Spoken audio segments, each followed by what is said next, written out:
This is Andrea from OurDayDream back again with another awesome chat. This week we have Teresa Williams. She's a licensed professional counselor that helps women find healing and hope after divorce. So without further ado, here is Teresa. Hello. Hello. How are you? I am good. Thank you for joining me today. You're quite welcome. Thank you for having me. I always like to start out with, what's your testimony? What brought you to doing the things that you're doing today? Okay. Well, my journey is kind of a long one, but I was married for 100 years, it seems like, and had children. And my ex-husband was a very prominent person in our community and kept sensing that something was wrong, didn't know what it was, kept asking, "Are we okay?" And of course, he said, "Yes, I love you. I'm committed." And as a licensed professional counselor, I'll always, tell my own patients, follow your gut. And so I kept pursuing. I said, "Are you having an affair?" And he said, "No, no, no, I'm committed. I love you. We're fine." So the next week, I was traveling, going out of town. On the front end, I was actually teaching, doing some continuing education. On the back end, on Friday, I was a conference speaker at a women's retreat. So I was going to be gone all week. So I did exactly what I tell my clients to do. If you're not sure, hire a private investigator. So that's what I did. And I want to say that anybody is capable of having an affair, given a right set of circumstances, place, time. We're all susceptible to that. However, I wasn't really prepared for what I was going to find out. So I left on Sunday evening because our meeting started at 8 o'clock on Monday morning. And as soon as I left the house Sunday evening, I was getting messages and videos from the private investigator. So he was having an affair, and it was a co-worker with someone he worked with. She was 20 years younger. And so come Monday morning, what I found out was that she was staying at my house. And she not only stayed at my house for the entire week, she hung her clothes in my closet. She put her clothes in my drawer. He even allowed her to drive my car. So I could not come home. I had obligations. Only by the grace of God was I able to get through all of that. Very devastating. Wasn't prepared for what I was going to find, and came home on Sunday and had immediately decided that I was going to file for a divorce.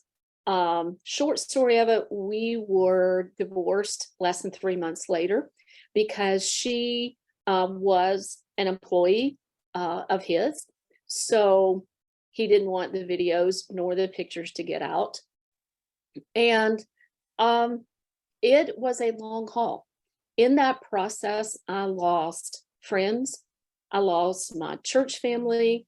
I lost community connections. I was really alone.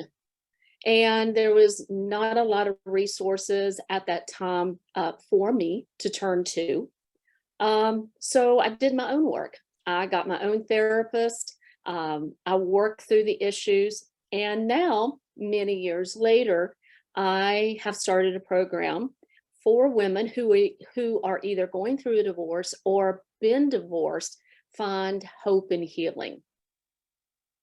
I hear that so much, is that, people will be active in church, and as soon as they go through a divorce, it's like they kind of outs them from what they were involved in with the church. They're kind of like thrown off to the side then after that, which is that's heartbreaking because I seen that you did a live on Facebook, and it was kind of speaking about that. It's like, go out and find a group of people to be around, because you're gonna feel that loneliness. And I know I was never married, but I was in a 10-year relationship, and there's this heavy, loneliness that is casted over you whenever you transition out of that. Yeah, and in my particular case, the church that we had gone to, we were very involved in Sunday school and small groups. And my ex-husband had quit going a month before all of this came out. And so it was a very public affair. It wasn't just a he said, she said.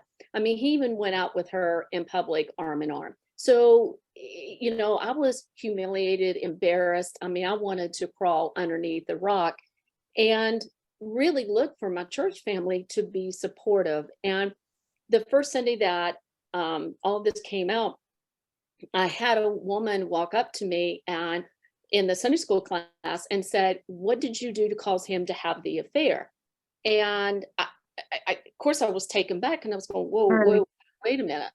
Yeah. I didn't do anything. And, want to make sure the listeners know, you know, you don't cause anyone to have an affair. And a lot of times, spouses, men will throw out, well, if you would have given me more sex, or you would have kept the house cleaner, or if you have talked to me in a certain way, I wouldn't have done this.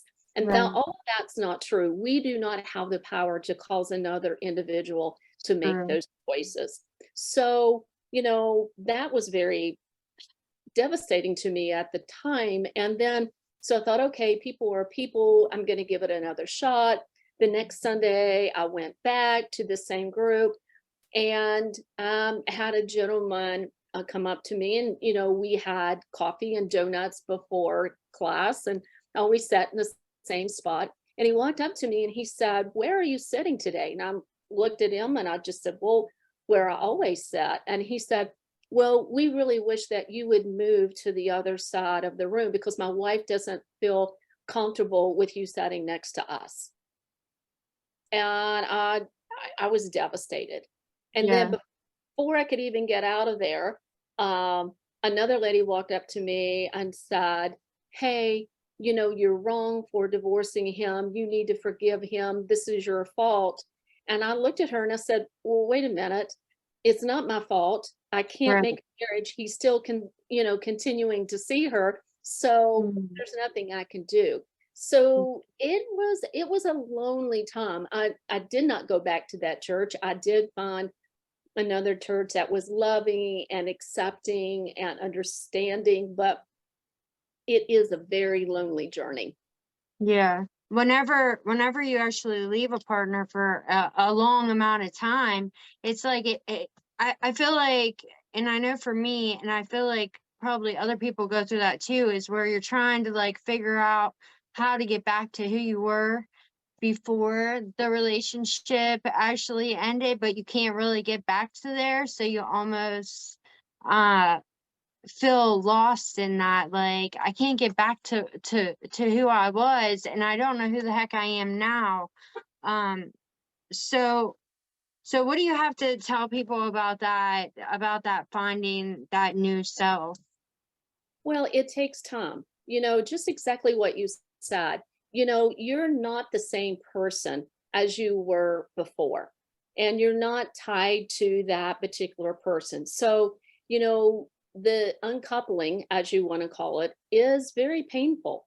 And you really don't want to go back to the person that you were. God Right. has many great things for you. And this is a wonderful journey that you can rediscover yourself and find all kinds of wonderful things about you that you didn't know, that you didn't have time because you have a spouse or you have a significant other. So it's a growth opportunity, Tom, if you will take it. Right. I was really quick to try to find somebody else to fill that void that I was missing, and ended up finding that I would continue to get myself in damaging situations. But then there was a point in time where, I realized that I need to be okay with not having anybody. And so that was like this point where I decided, like, I don't need to have somebody there with me to go have fun. I need to Exactly. go do this on my own to figure out, is this what I like? Is this not what I like? And try to, figure out what I enjoyed without somebody else distracting me, or, me focusing on them, but to focus more on dating myself again. And I feel like that's what kind of pulled me into finding a relationship now where I feel cherished. Right. And so we all have titles.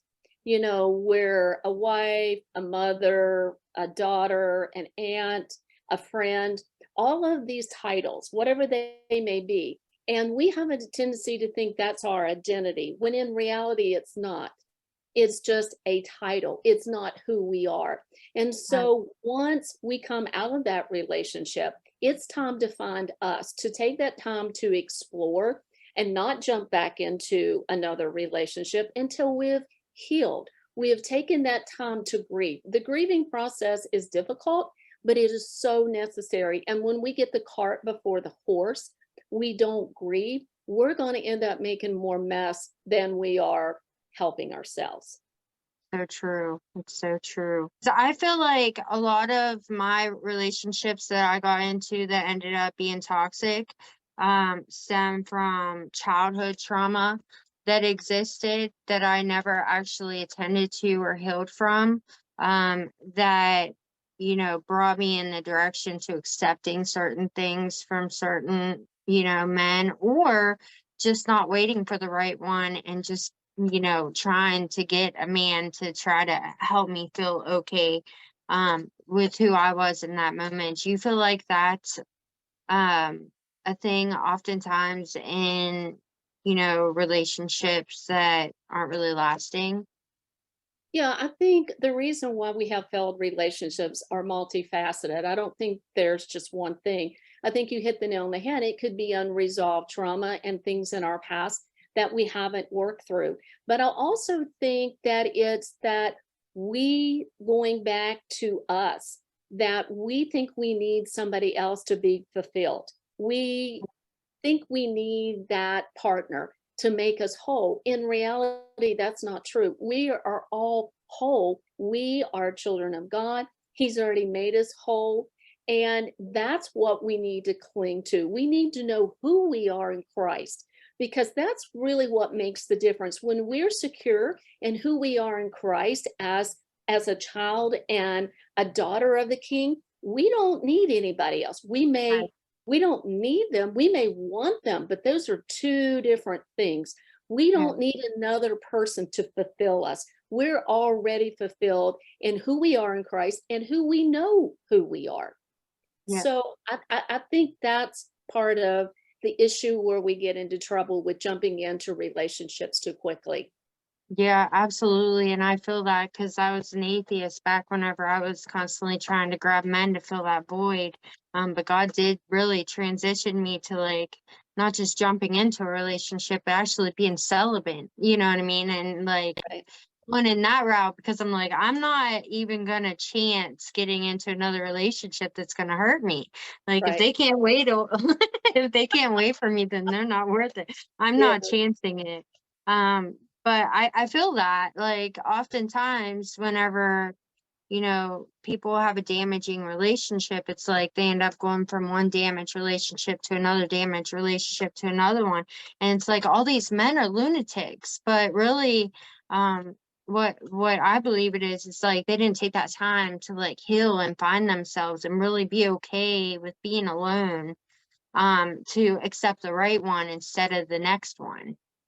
Right. And, when we lose someone, a significant other, if we do not take the time to grieve, and grieving means feeling that pain, and it goes through all of the process, and really taking the time to figure out, wait a minute, what happened in that relationship? What was my part? In Yeah. my particular situation, I did not cause him to have the affair.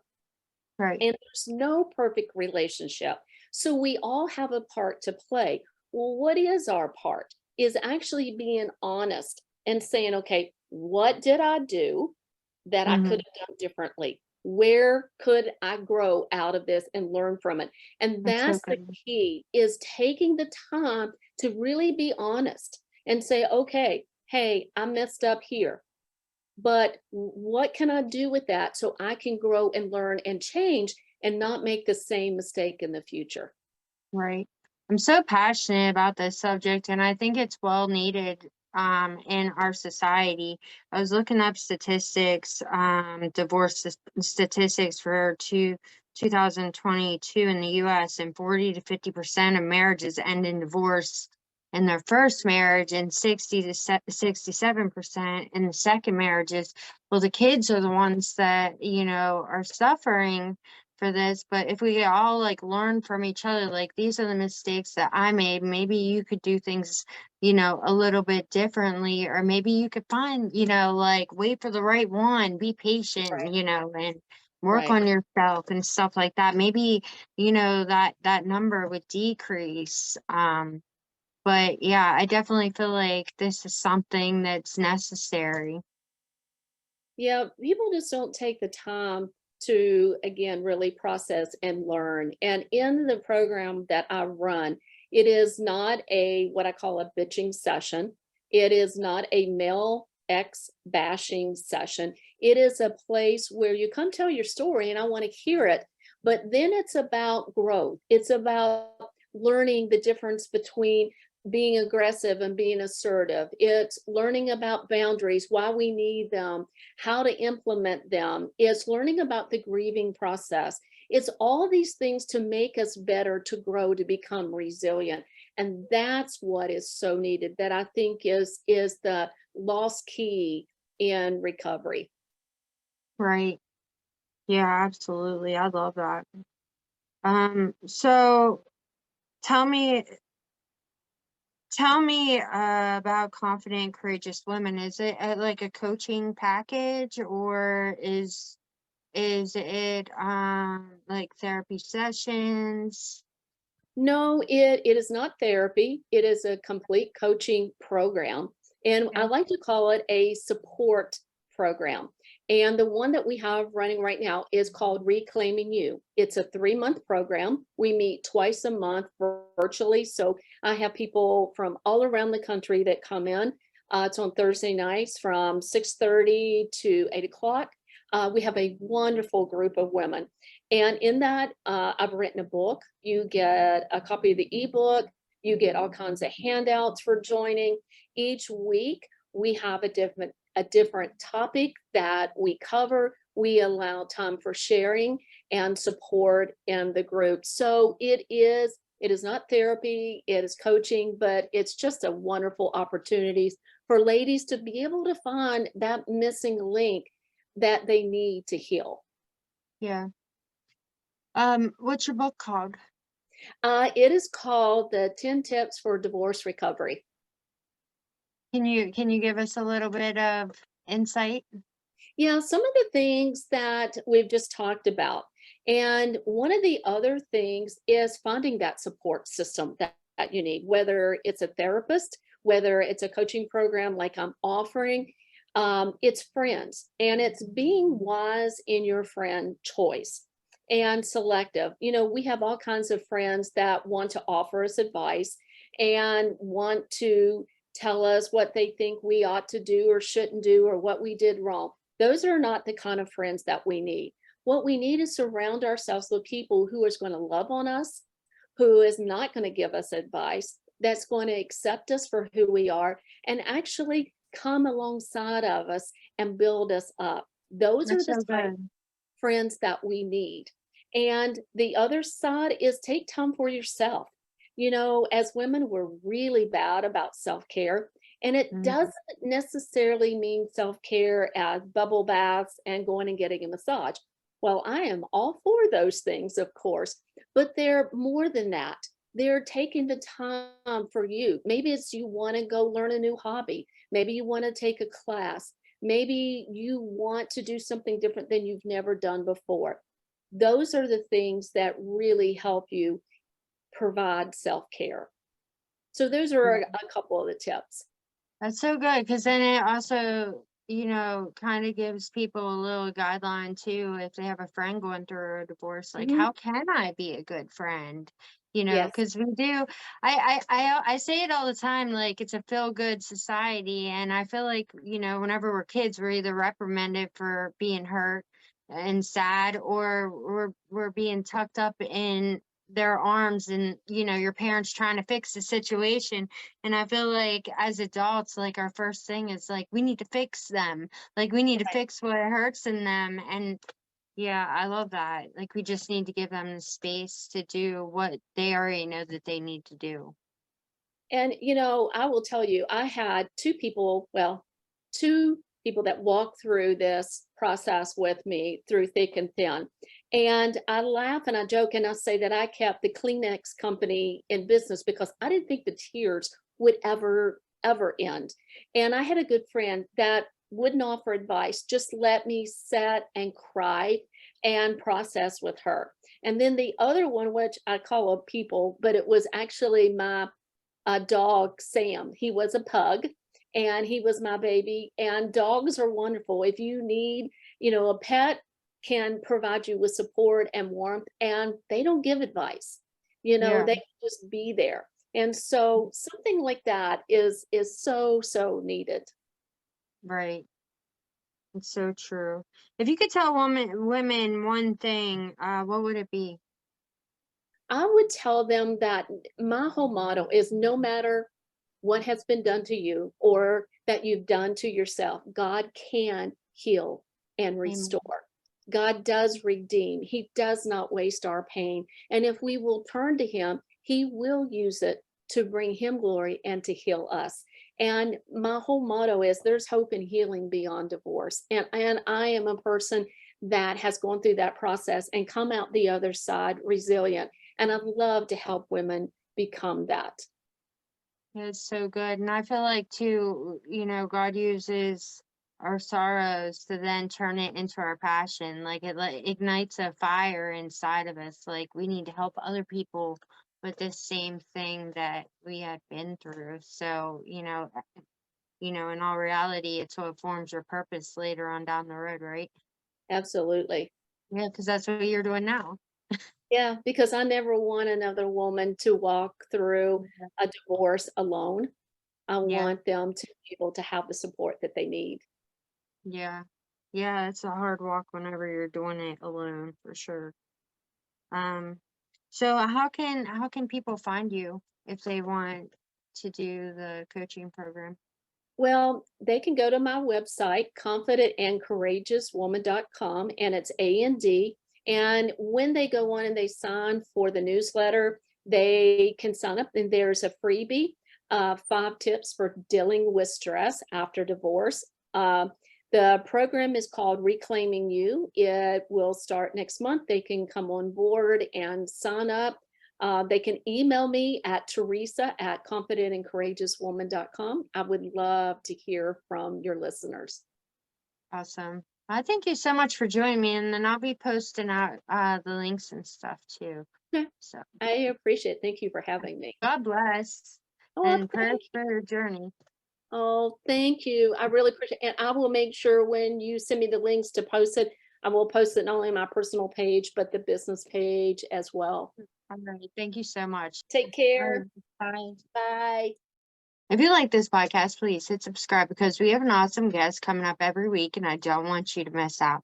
If you haven't checked it out yet, Our Daydream does have merch. It's in the description below. I hope you have an awesome week to come, and I'll see you next time. God bless. Bye.